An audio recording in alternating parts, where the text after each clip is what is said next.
Bang Mardhani Alisera ini yang menjadi tanda tanya besar.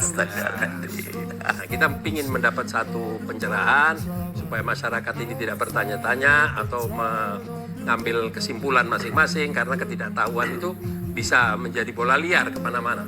Kira-kira nantinya PKS ini dalam menghadapi situasi ini, kira-kira positioning apa yang akan diambil sama PKS nantinya gitu. Menurut Bang Mardhani, bukan keputusan organisasi. Tapi kalau ada bocoran juga boleh. Otomatis kita lebih Soalnya kalau kita lihat biar tajam-tajamin, Mardhani sama Sekjen beda. oh, gitu. Madu, salah satu obat paling mujarab, insya Allah. Sedia madu ternak dan madu hutan. Dihasilkan oleh lebah dari nektar bunga asli, bukan dari gula yang dimakan lebah. Proses higienis, kemasan praktis dan elegan. Garansi 1 juta rupiah jika terbukti madu kami tidak asli. Terbaik, madu kelanceng, dari lebah spesial. Hubungi. Bismillahirrahmanirrahim. Alhamdulillah, Allahumma sholli ala Sayyidina Muhammad. Amma ba'd. Dari awal saya menyuarakan oposisi. Ya, kenapa? Karena proposalnya Amin beda dengan 02, beda dengan 03. Kita nggak ada makan siang gratis, kita nggak ada food estate, gitu. Kita adanya fokus di pendidikan, sumber manusia, sama kontrak farming, dan banyak lagi detailnya. Proposal kita beda. Nah, kalau yang sehat ketika kita tidak menang, berikan kesempatan kepada yang menang untuk memimpin dan kita mengontrol. Karena pandangan saya PKS itu kan partai nilai, partai yang punya prinsip. Nggak enak ngomong partai Islam, takut memberatkan Islamnya gitu. Sehingga apa yang kita katakan ya harus sama dengan apa yang kita kerjakan. Makanya Sesuai kata dan perbuatan di Majelis Syuro saya menyampaikan ini juga.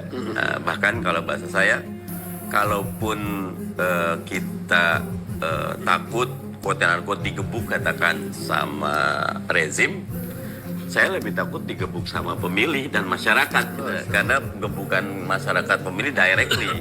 Kalau rezim masih bisa kita lawan dengan good governance, tata kelola, civil society, media yang terbuka. Pemilih cerdas pilih PKS loh. Nah, apalagi Jakarta menang kan? Betul, PKS Bogor itu. juga saya dengar. Betul, Bogor, Depok, Bekasi, Jakarta itu daerah-daerah yang menjadi sebenarnya barometer tingkat kemajuan nasional milik PKS.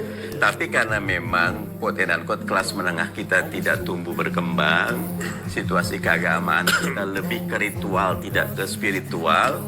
Ketika dapat guyuran bansos, dapat mobilisasi dan juga bentuk-bentuk Dapat gentong babi. macam-macam agak berubah gitu loh, atau agak bahasa gini, kita tuh sama PKS selalu, tapi izinkan pada hari itu aja kita nggak ikut PKS karena kita dapat sesuatu itu tuh. Akhirnya terjadilah. Tapi buat saya tidak boleh dimarahi. Jangan pernah menganggap masyarakat itu salah, jangan pernah menganggap masyarakat itu bodoh. Yang ada kita yang tidak mampu menjaga dan mendidik masyarakat. Jadi saya loud and clear oposisi. Luar biasa. Tapi pertanyaan lanjutannya, kalau finally PKS kemudian memilih untuk bergabung dengan pemerintahan, baik karena mengikatkan diri maupun diajak, gimana? Mekanisme organisasi pasti akan ditempuh. Akan ada musyawarah, dan di musyawarah saya tetap akan seperti saya kebetulan anggota Majelis Syuro yang kemarin juga sebenarnya kalau boleh saya petakan 70% lah oposisi. Majelis Syuro itu jumlahnya 99. 99, 70%-nya oposisi, 30% berpikir bukan sebenarnya gini. Koalisi dan oposisi nomor 2 di kami, tapi gimana biar dakwah tumbuh dan berkembang di Indonesia. Ada yang menganggap dakwah tumbuh berkembang itu dengan oposisi jauh lebih efektif, tapi ada yang bilang kita udah 10 tahun nih di oposisi dan suara kita nggak nambah-nambah juga, dan how low can you go, berapa lama kita bisa tahan untuk segera bisa. Jadi mungkin tawaran ini menarik. Jadi pandangan saya, mereka yang pengen koalisi juga saya tidak bisa menyalahkan, ada dalilnya, tetapi saya lagi-lagi berpendapat oposisi jauh lebih baik, lebih terhormat, dan lebih tepat buat PKS. Mau bertanya saya kepada Bung Mardhani ini mengenai mengambil kesimpulan atau jalan nantinya apakah oposisi atau akan di koalisi ini sudah pasti sering dibahas ya di tingkatnya di Majelis Syuro ya, Majelis Syuro ya. Antum di Majelis Syuro ya, Masya Allah. Apa yang usulan-usulan yang dari pihak-pihak yang menginginkan koalisi itu kira-kira apa alasannya kalau boleh tahu? Secara umum sih tetap kerangkanya kerangka dakwah ya. Oke. PKS ini kan lagi bereksperimen dengan menjadi partai dakwah. Apa itu partai dakwah? Partai berbasis nilai. Partai yang ingin mewujudkan wa ma arsalnaka ila rahmatan lil alamin. Dan untuk memberi rahmat bagi seluruh alam itu, dia harus, bahasa sederhana, harus punya mandat sehingga dia bisa mendelivery programnya. Udah kita 10 tahun bersama Pak SBY, berbahagialah kita dengan segala hal bisa memberi mandat. Posisi oposisi ya, koalisi ya. Koalisi 10 tahun di Jokowi juga buat kami bahagia karena kita bisa menjadi pengontrol.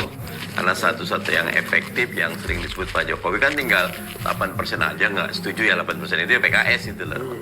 IKN kita menolak, Omnibus kita menolak, Omnibus kesehatan kita menolak, hampir sebagian besar kita menjadi penolak. Nah, tetapi alat kuli hal memang dasar mereka yang koalisi atau oposisi tetap kerangkanya dakwah. Jadi saya pribadi menilai mereka yang pengen koalisi punya dasar bahwa mereka menganggap bahwa Indonesia itu berbeda dengan negara-negara lain. Emang konsep kenegaraan kita kan sebenarnya tidak. Oposisi koalisi itu kalau parlementarian gitu. Kita kan sistemnya sistem presidensial ya. Di mana yang menjadi oposisi itu adalah legislatif. Nah, legislatif itu punya controlling function gitu. Nah, tetapi memang ketika itu masuk kepada top gun legislatif, semuanya nurut lah gitu. Kalau bahasa Mas Bambang Pacul, Korea semua gitu. Karena gitu. tidak individual basis. Iya, Jadi tidak kita individual. Posisionalnya tapi tidak individual. Tidak basis. individual karena ada juga mekanisme PAW. Sekali macam-macam ada ancaman PAW dan lain-lainnya. Nah, ini pandangan saya tetap husnuzon. Mereka yang mau koalisi ada dalilnya, tapi saya pribadi tetap menegaskan justru kalau kita ingin berpegang kepada partai dakwah, apa yang kita ucapkan dengan apa yang kita kerjakan harus selaras. Buat PKS di koalisi atau oposisi dua-duanya mulia kok. Di oposisi kita dapat pahala dan dapat kesempatan berdakwah, di koalisi juga. Nah, tetapi dalam posisi sekarang karena kita selama 10 tahun ini sudah membangun brand oposisi yang baik, di Pilpres juga kita bersama Amin yang luar biasa dan suaranya naik 1 juta lebih loh PKS, dari 11,5 sampai 12,5 juta, besar itu.